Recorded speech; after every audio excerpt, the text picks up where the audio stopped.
Finding internal calm through releasing the back line of the body.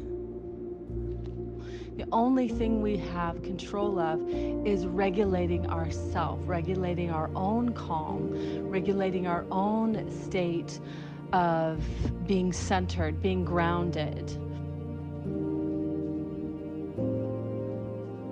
Moving towards forward folding, we find more peace, we find more stillness, we find more calm. We untangle or we unravel the back line of the body to create space. We don't use pushing and pulling. We don't use that strain or stress. We want to be able to remove the resistance.